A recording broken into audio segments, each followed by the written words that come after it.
Today, you're going to learn not only how to use 20 phrasal verbs, but also how to pronounce them naturally and how to use them fluently in real life examples for American business English. What's really important is that you actually practice. If you just sit there listening to me, you're going to get more knowledge, but it's not going to help you use it in conversation. It's really important to get that muscle memory. English is not just knowledge, it's muscle. And what I mean by that is it's a different movement than your native language. It's something that this is what happens when you think, I know a lot of English, but it's really awkward when I try to say it. It's because your mouth hasn't practiced.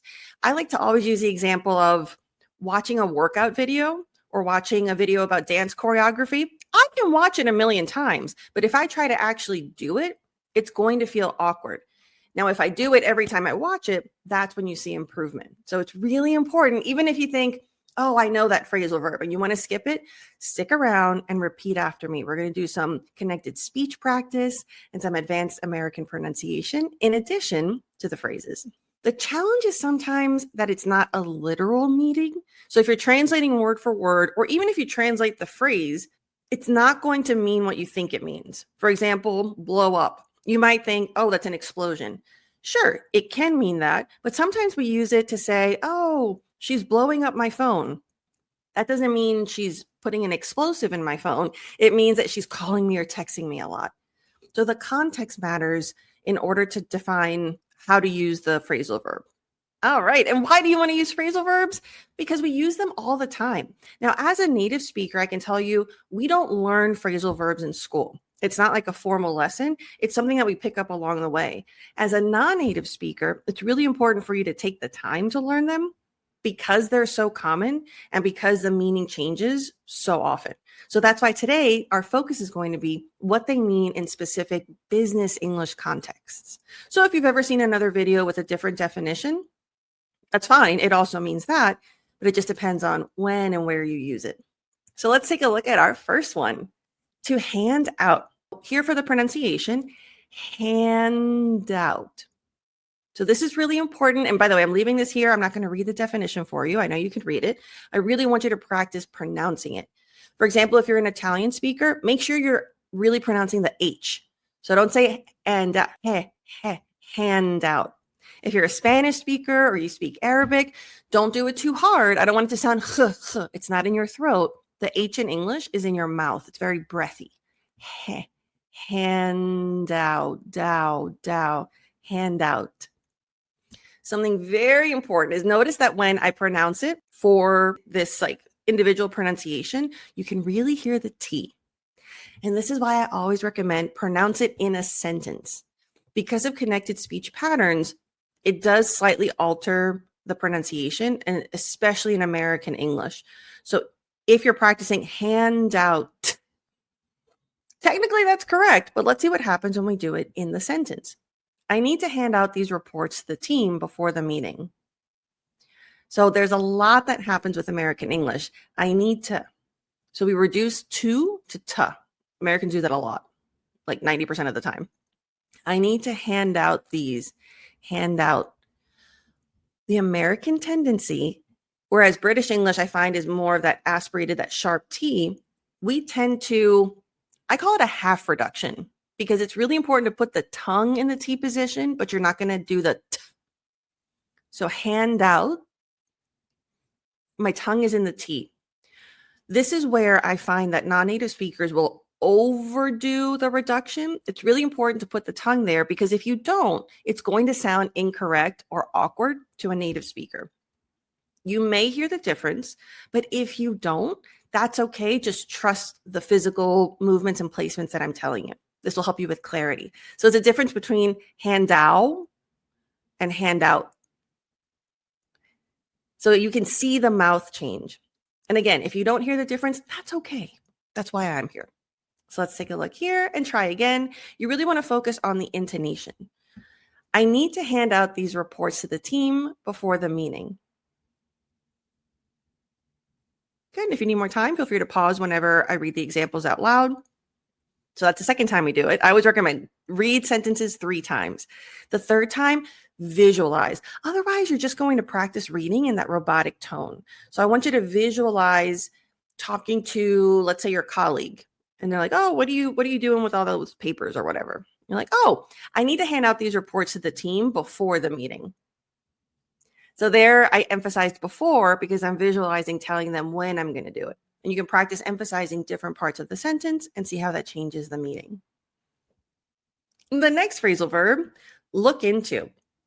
Now this one for the pronunciation, again, when we study it and practice it individually, look into. However, notice what happens when I read the sentence. I'll look into that supplier's background before we place an order. So let's break it down. So notice that, again, the tendency you'll see is that Americans don't have that sharp sound when used. Here, if I just do look. However, because of connected speech patterns, and if you're in my pronunciation accelerator, you know I have master classes about that, it's going to link when you have a consonant sound followed by a vowel sound. So instead of look into, look in, look into. It's a subtle difference, but it makes a big change in how it sounds and also how fluid it sounds. This is why a lot of non-native speakers think that Americans speak really fast. Yes, sometimes it's speed, but oftentimes it's because we have all of this linking and blending, all of these tiny half seconds that are reduced, that then everything kind of feels like one big chunk. But there is a method to the madness, and you can learn it and practice it. So let's try again. I'll look into. Now here there's an example of blending. I'll look. You have the l sound and then look. So when you have a word that ends in a sound and the next word starts in that same sound, not letter, sound, you can blend it and you'll only pronounce it once. So instead of I'll look into that supplier's background before we place an order. Place in nor, place in order. Good. And remember to pause if you need more time. This is where you will feel more fluent. You will feel more fluid because you'll stop sounding like you're saying things like a robot. I'll look into that supplier's background. Like, again, it's correct English, but that's not natural English. And so the more natural you feel, the more your personality can come out, the better your conversation's going to be. It's great. The next one, come up with. Come up with. So here, notice come up with. And this is why I tell you it's the sound. Technically, this ends in a vowel, but it ends in a consonant sound. Come. So it's gonna link to the vowel sound of come up with. Now for the TH, again, go to the TH masterclass if you're in my pronunciation program, and it's going to be the unvoiced. So it's going to be air. Let me make myself bigger here so you can see it. Come up with, because there are two TH sounds. Now, come up with, here, this is where you can choose what phrasal verbs you want to use, but I want you to be comfortable in understanding them. If you don't feel comfortable with the TH sound, for example, or this is just not your favorite phrasing, you can just say our team thought of, well, that has a TH as well, but our team thought of a clever new campaign. But came up with is a really common way to say the same thing. So our marketing team came up with a clever new campaign. Notice here, with a. Our marketing team came up with a clever new campaign. Now, if you're a Spanish speaker, I find that something that's really important for you is make sure you're closing your mouth when the word ends with an M sound. Our marketing team. There's a big tendency when words end in M or N that you just keep your mouth open. Make sure you close it, and that's going to sharpen that sound and make it sound more natural. The next one, to figure out. I love this because we use this a lot. Figure out. Figure. So here, the U sounds like an IU, like museum. Figure. So it's not figure, but like it. Figure, ear, figure, and then the R, your tongue's back here, but it's going to connect to the O. Figure out. When I say it by itself, it's going to sound like a T, but when I use it, figure out. The tongue goes in the T position, but there's no aspiration or no like. So let's take a look at the example. I'm trying to figure out how to reduce our monthly expenses. Okay, so that's the first time. The first time is always the most awkward because you're trying to figure out what it means. The second time, you know what the content is, and then you're getting more comfortable. I'm trying to figure out how to reduce our monthly expenses. So by the second time, you're probably reading it correctly, but not naturally. So the third time, you want to visualize. Let's say for this one, you and the co-founder of your company are working late at night, and she comes in like, okay, what are you working on? And you're stressed, and you're like, I'm trying to figure out how to reduce our monthly expenses. So notice there, that's when you really see what your personality is. In that situation, it's stressful. So like my face got more serious. The intonation was a little more serious. So this really helps you find your voice. And what I mean by that is your personality in English. And notice the reductions. I'm trying to figure out how to, even the T is more of a flap T. So it sounds more like a D. How to reduce our. So if you don't pause between reduce and our, there is a linking. How to reduce our monthly expenses. Excellent. All right, so the next phrasal verb, turn down. Turn down. This is a great example for practicing your R's. R's and N's together can be a little bit difficult. So you want to make sure you've got the tur. Now the U sounds like an E. So tur, not tu, but tur. So here you want to look at my lips. A lot of you might do oo. Bring the lips back. Think of T-E-R, tur, turn down. Good. And make sure for that one, the N, your tongue has to be at the top of the mouth. Sometimes I feel people will kind of skip it, turn down. There's an awkwardness there. Just make sure it's the tongue position. Turn down. Good. So we had to turn down their proposal since it didn't fit our budget. Okay, so the first time for you might feel a little awkward. Second time, relax your shoulders. We had to turn down their proposal since it didn't fit our budget. Now, the second time, that's where you really kind of figure out where the chunks are. In American English, we tend to do slight pauses every 3 to 5 words or every phrase. So here we had to turn down their proposal since it didn't fit our budget. So there's some slight examples, a little bit exaggerated. Now, the third time, visualize. Let's see here. We're talking to your team was working on a project. Like, okay, give us an update. Like, well, unfortunately, we had to turn down their proposal since it didn't fit our budget. So there you want to be a confident leader. You're delivering bad news, but you want to do it in a non-dramatic way. For some linking and some connected speech, we had to turn down their proposal since it didn't fit. So for this one, since it didn't fit our budget. There's a slight pause, so I don't really connect the T and fit to the O and our. So since it didn't fit our budget. So this is where connected speech is not an exact science. It really depends on what you choose to emphasize and how your intonation impacts the pronunciation patterns. The next one, keep up with. Keep up with. Now here, if you do every word, keep up with. You got that plosive, the p. However, when you say it in real life, when you use it in the sentence, you're not going to have that p.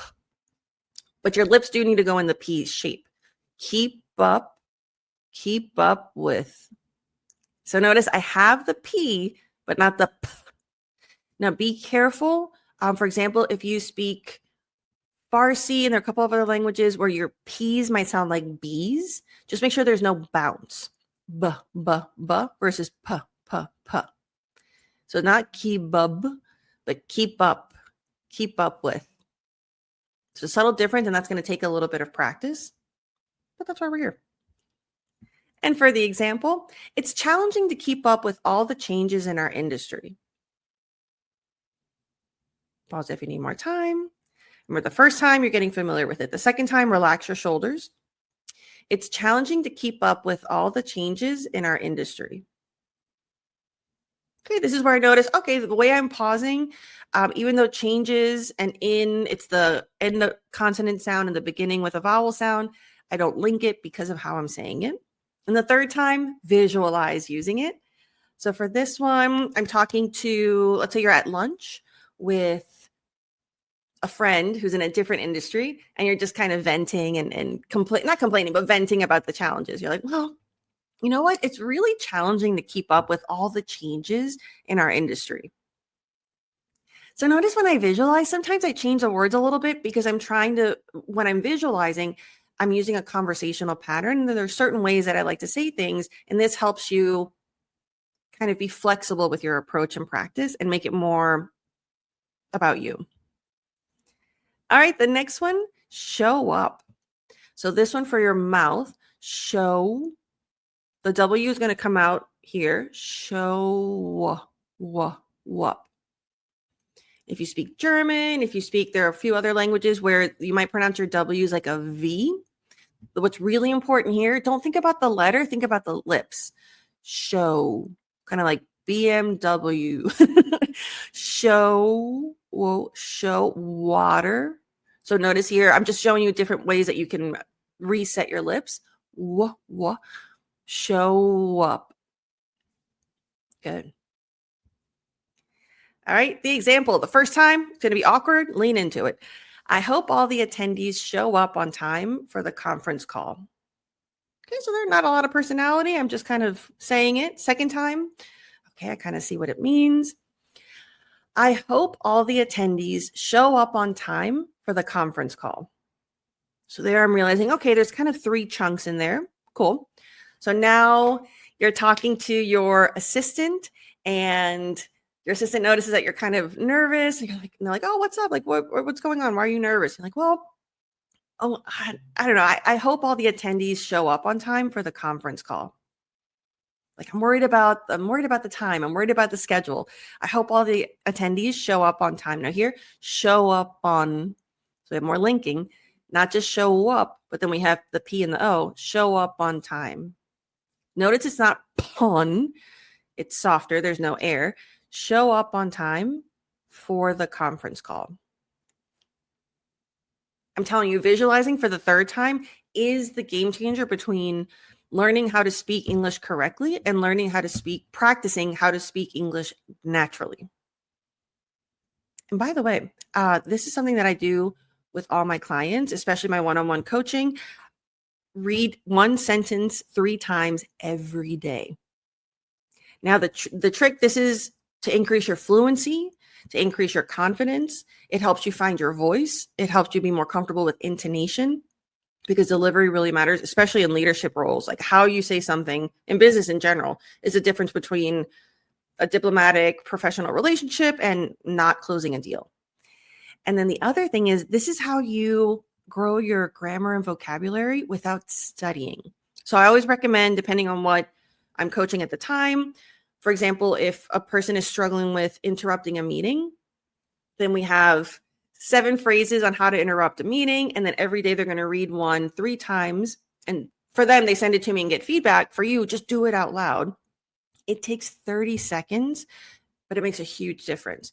Then from those 7 phrases, we figure out which 1 or 2 are the most natural, that feel the most comfortable. And those are the ones you start using.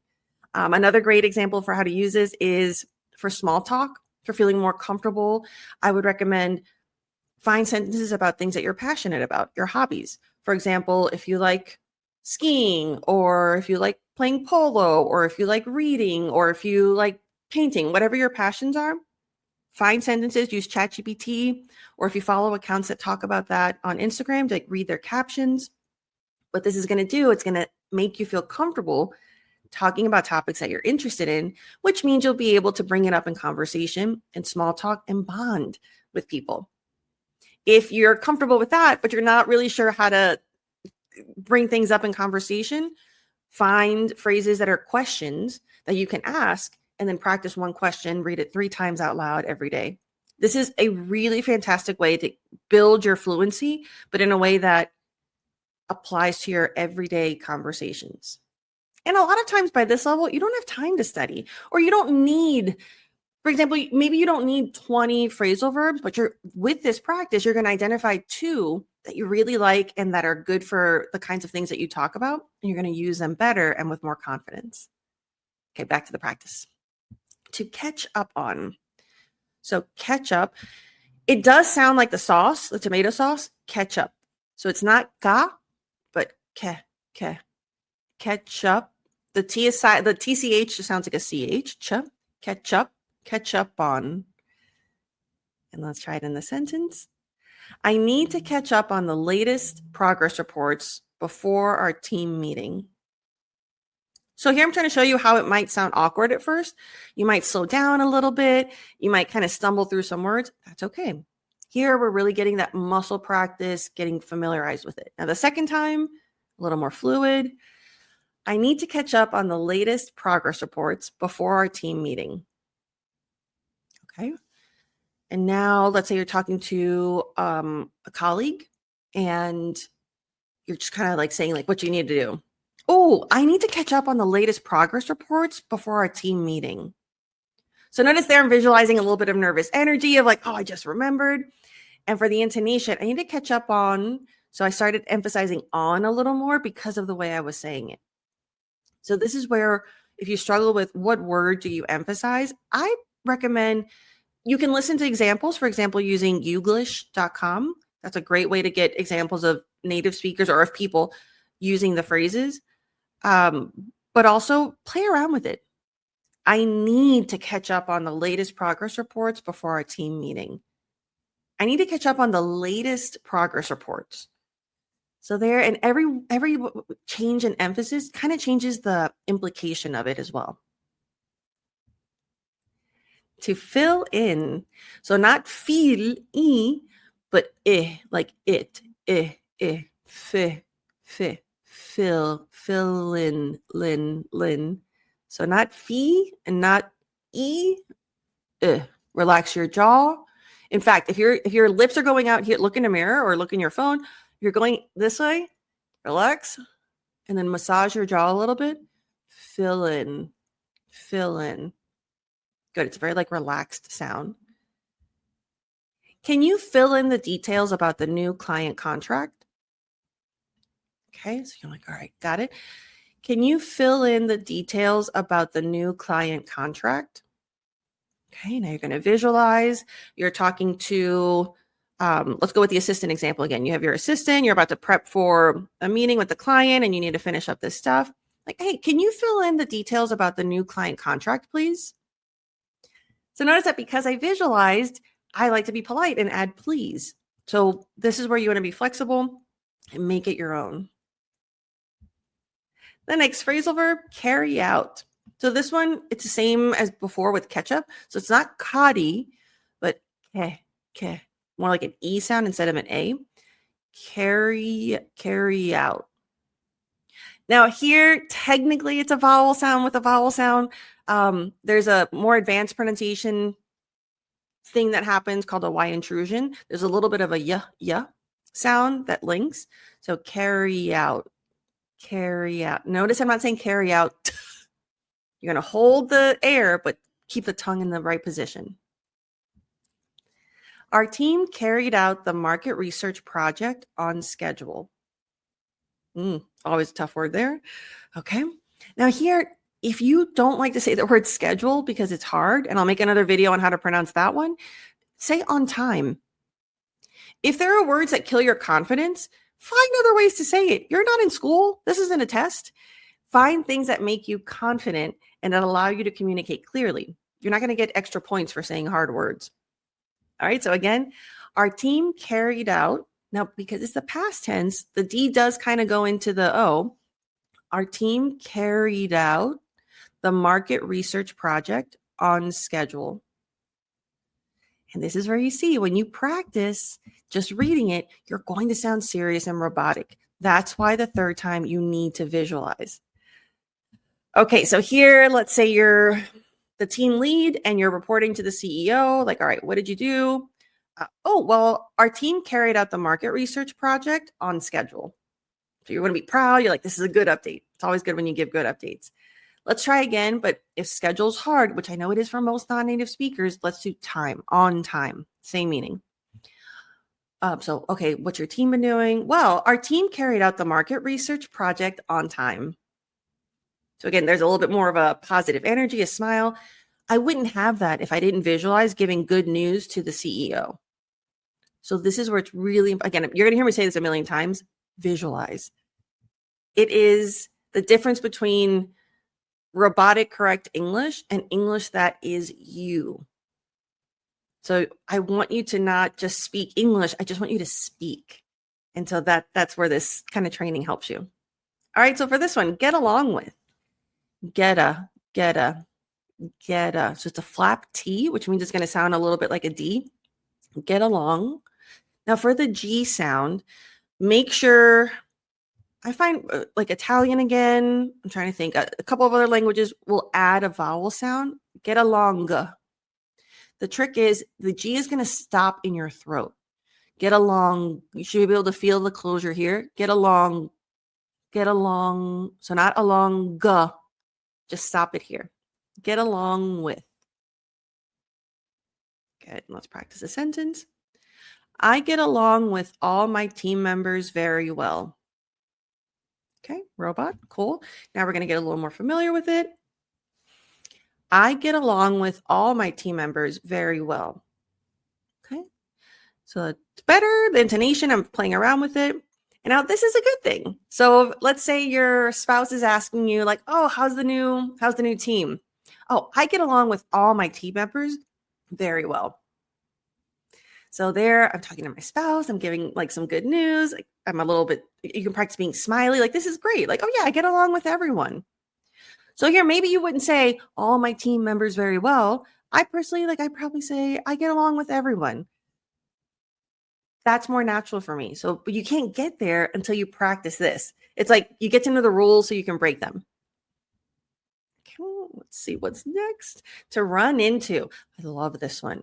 I love this because depending on how often you use it or hear it or your level of English, it can feel awkward because you might translate this literally. Like you run into someone. But we use this, and it can mean that, but we use this very casually, especially in conversational and business English. So to run into just means you met someone in an unplanned way. All right. So run in. You got the American R, bring the tongue back. Again, I have an R masterclass in the pronunciation course. I'll put a link in the notes. Run into. Got the connected speech. I ran into an old colleague at the industry conference. Okay. So here, now let's individualize a little bit. Maybe instead of industry, kind of put something generic there. You can say, let's say Salesforce, if you're working for that. I ran into an old colleague at the Salesforce conference. Okay, so there, no energy, no personality. Now, think about you. Let's pretend it's an old colleague that you like. So it's going to be a positive thing. You can relax your face or smile a bit. And somebody asks you, let's say your fellow executives are like, oh, how was the conference? Oh, it was great. Actually, I ran into an old colleague at the Salesforce conference. Or in this case, just like at the conference, depending on what you're visualizing. So notice how light it is. Like, oh yeah, actually, and then I say actually because I'm responding. I ran into an old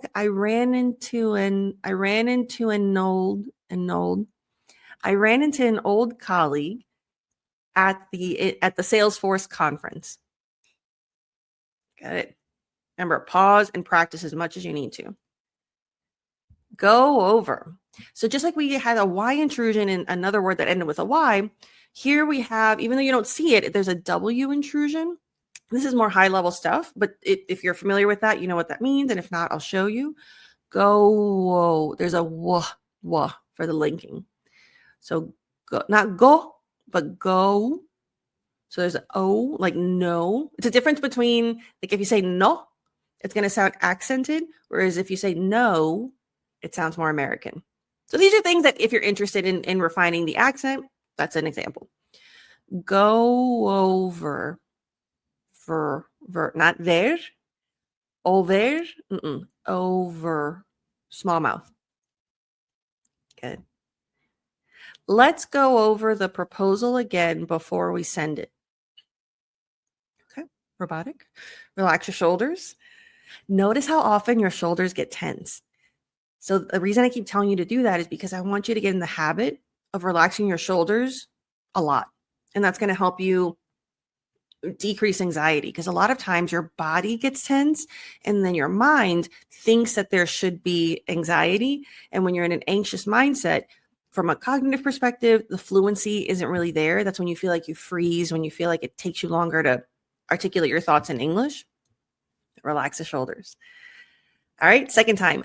Let's go over the proposal again before we send it. Okay, so this one, you're a team lead, you're talking to your team, and you're like, all right, this is kind of a to-do list thing. Like, okay, before we send it, actually, by the way, let's go over the proposal again before we send it. Before we send it, send it. Good. Do you see how different it is when you visualize?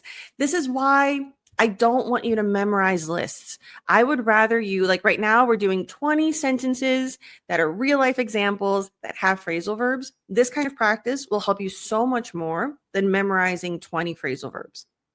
And the reason is there is no test. And I have to remind you of this because so many of my clients, and I'm sure a lot of you, are type A personalities. You're used to being successful. You're used to working hard. You're used to working until you get things right. It's a little bit harder to let go of that. It's not about being right or being perfect. It's about being natural and confident and fluent.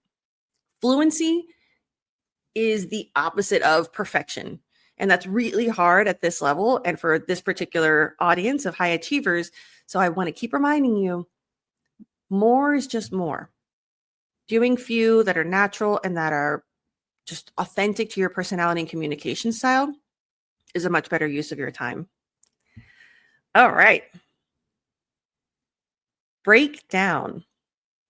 Now notice if I do it individually, break down. But then when I use it in a sentence, it's less of a k, k. You're going to still close your throat for the K, break, but instead of break, and be careful, again, same thing with Italian speakers and any language that has a tendency of adding a vowel sound, break down, break down. So these are small moments of improvement. And just for the record, those don't cause, there are certain mispronunciations that cause confusion. Those we want to fix. This kind of tip that I'm giving you, it's a mispronunciation. It doesn't cause confusion. However, if you're interested in refining the accent, refining the pronunciation, it's an important thing to note. Because I don't believe in accent shame. It's always about clarity. But I also think it's fun to refine your pronunciation. All right, so our computer system broke down during the presentation, delaying the meeting. Okay, and notice that when I read it, it sounds like an audiobook. It doesn't sound like a conversation. So this is why we do it 3 times. Our computer system broke down during the presentation, delaying the meeting. Okay, relax your shoulders. Let's pretend you're going to talk to IT. And you're like, we have a problem. So now you're panicked. Like, our computer system broke down during the presentation and it delayed the meeting. So there, because I'm feeling that just anger and frustration, and I also change the structure of the sentence. That's okay. Again, you're finding your voice. And here, so instead of, because it's the past tense, bro, so not bra, bro. So like an O-U, broke down. Broke down. It's kind of like the other sounds where you want to keep the K here, but you're not going to say broke. There's no air, no aspirated K. Broke down. Good. Next phrasal verb, set up. So this one, it goes into the flap T, which can sometimes be difficult for non-native speakers. So instead of set up, set up, set up. If this is a hard sound, either find a different way to express this, or it's okay. If you say set up, it's just going to sound a little formal for that bit, but it's not a deal breaker. So I also want you to know, I'll let you know when things would make you sound unprofessional or would make it difficult to understand. So let's practice the example here. We need to set up a meeting with the client to discuss the project. Okay, relax your shoulders.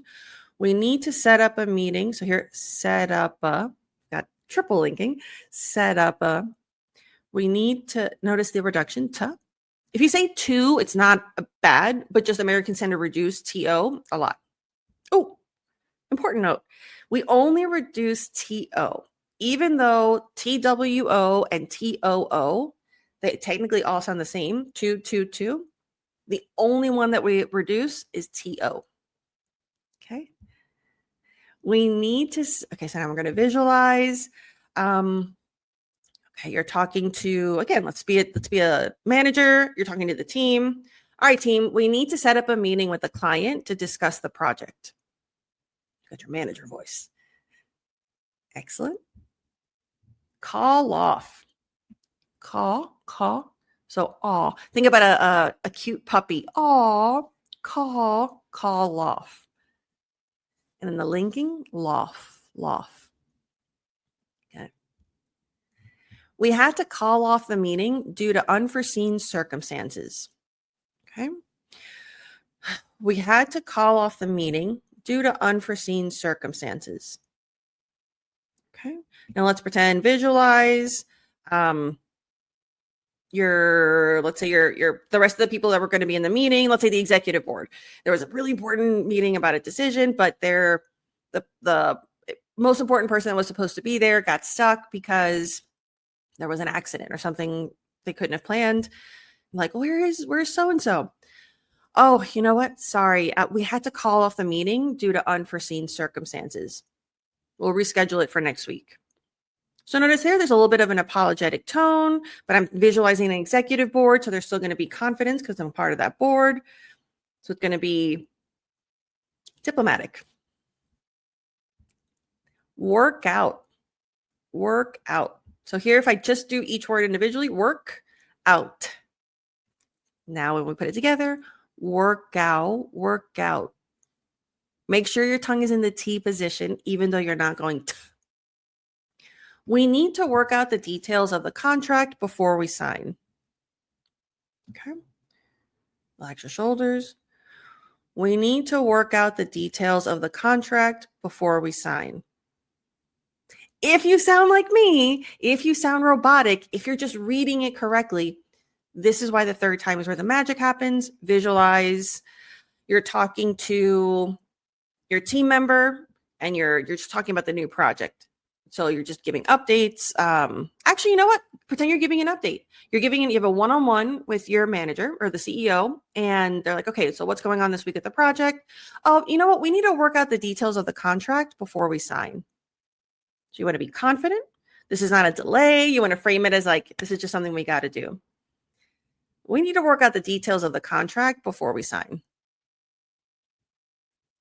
Okay. Pick up. Not peak. So I'm doing this because it's not E. If your lips are out here, you want to bring them in and it's more in the jaw. Pick up. Pick up. Could you pick up the phone and transfer the call to my assistant? So let's say you have an open floor plan, an open office, and the phone's ringing and you're too far away. You're like, hey, so that's what you're visualizing. Because as you do this, you'll start visualizing earlier on, and it just accelerates your growth and your fluency.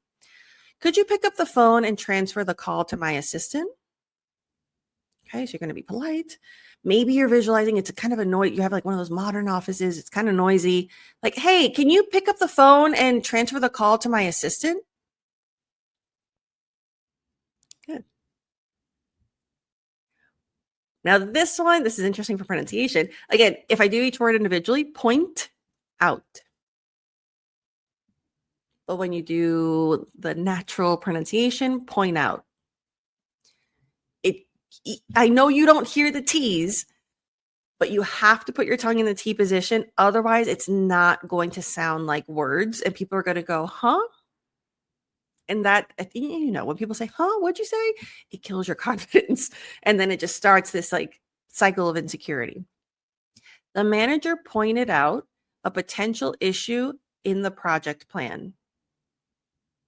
So here I'm showing you how you're going to start to recognize the rhythm, the chunks. There are kind of 3 chunks in this sentence, Relax your shoulders.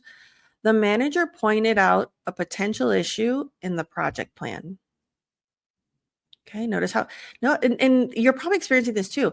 Notice how serious reading out loud can be. That's why you got to visualize. Third time. Okay, what are we visualizing here?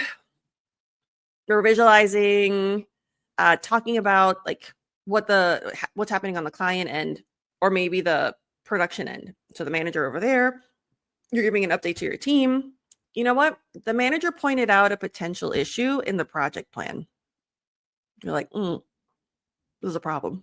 You get that problem face. But if you're visualizing that you are the team lead or the manager or the director, you want to have that problem face, but you also want to have that calm confidence, because when you panic, your team panics. And so in terms of leadership communication, you always want to be perceived with a calm executive presence. Intonation helps your executive presence a lot. All right. Let's check this one out. Follow up. Follow up. Fa, not follow. Fa, it's a schwa sound. Follow. So the two O's sound different. Fa, low, low. Follow up.